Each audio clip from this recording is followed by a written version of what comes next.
Hello everyone and welcome back to our channel. In today's video, I'm gonna show you how to voice change on CapCut.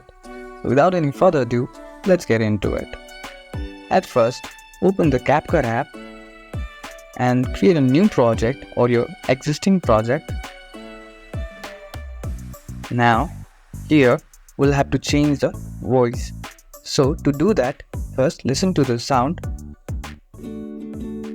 Oh, I can now.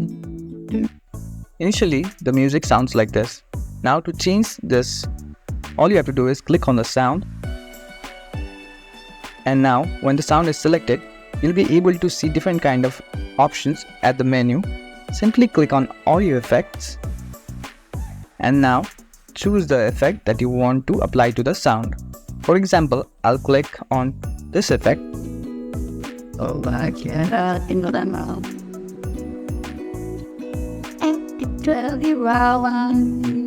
Or this one. Oh, I can right this.